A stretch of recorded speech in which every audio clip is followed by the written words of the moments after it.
In the vast expanse of the Andromeda Galaxy, where stars shimmered like diamonds scattered across velvet, the celestial empire of Zorath ruled supreme.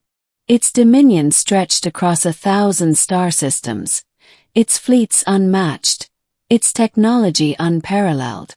At the heart of this empire was Princess Lyra Zorath, the youngest daughter of Emperor Zorath IX. Her beauty was legendary, her intellect unmatched, and her spirit as untamed as the solar winds. But her fate was not her own. The Zorathian Empire was in crisis. A catastrophic war with the neighboring Krylos dominion had drained their resources, leaving the empire on the brink of collapse. Desperate, Emperor Zorath IX struck a deal with the Krylos, a marriage alliance to settle the galactic debt. Princess Lyra was to wed Prince Krylos, a cruel and power-hungry warlord. But Lyra had other plans. On the fringes of the galaxy, on a small, unremarkable planet called Earth, lived a man named Jack Harper.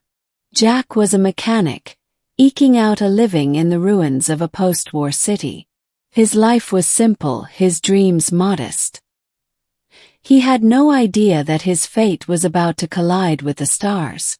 One fateful night, as Jack tinkered with a broken hoverbike in his dimly lit garage, a brilliant light pierced the sky. A sleek, silver spacecraft crash-landed in the nearby desert. Curiosity piqued. Jack grabbed his tools and rushed to the scene. What he found would change his life forever. Inside the damaged vessel was Princess Lyra, her iridescent skin glowing faintly in the moonlight. She was injured but alive. Jack, despite his shock, tended to her wounds with the limited medical supplies he had. When she awoke, her piercing violet eyes locked onto his, and she spoke in a voice that was both commanding and melodic. "Human," she said, "you have saved me. For that I am grateful. But I must ask for your help once more." Jack, still reeling from the encounter, could only nod. "I am Princess Lyra of Zorath," she continued. "My father has arranged a marriage to settle a galactic debt, but I cannot go through with it. If I return, I will be forced to marry a man I despise. I need your help to disappear." Jack blinked. "Me? What can I do? I'm just a mechanic." "You are a human," Lyra said, as if that explained everything. "Your planet is remote, your people insignificant in the eyes of the galaxy. No one will think to look for me here."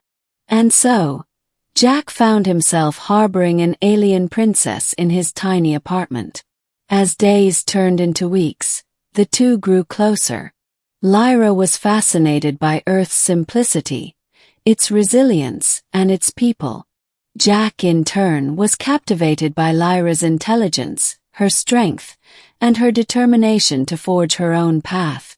But their peace was short-lived. The Krylos dominion, furious at Lyra's disappearance, sent bounty hunters to track her down. When they arrived on Earth, chaos ensued. Jack and Lyra were forced to flee, their bond growing stronger with each passing danger. As they evaded their pursuers, Lyra proposed a daring plan. "If we are to survive, we must strike at the heart of the Krylos dominion," she said. "We must expose their corruption and end this war." Jack, though terrified, agreed.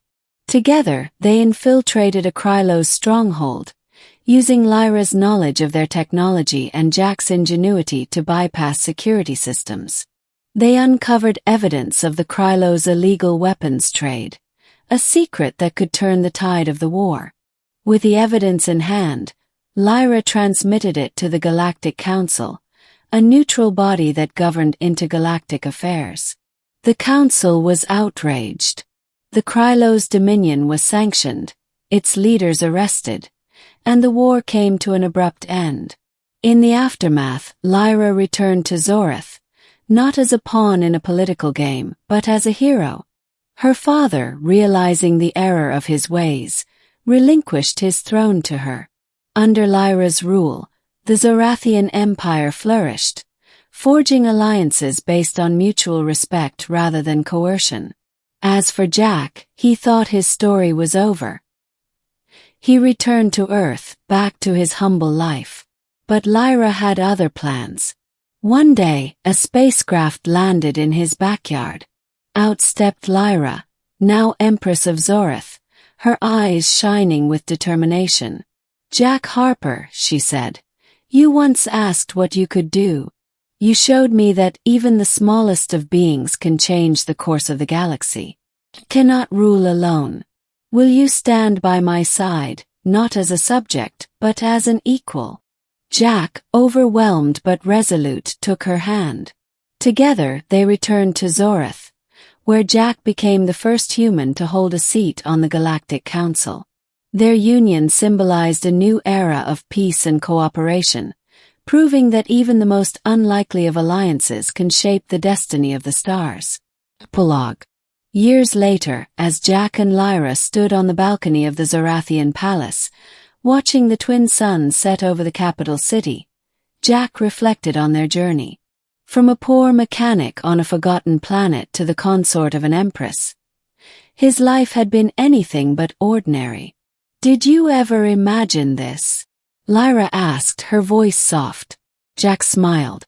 "Not in a million years. But I wouldn't change a thing." Lyra leaned into him, her presence a constant reminder that fate, though unpredictable, could be kind. Together, they had defied the stars and forged a future brighter than any galaxy.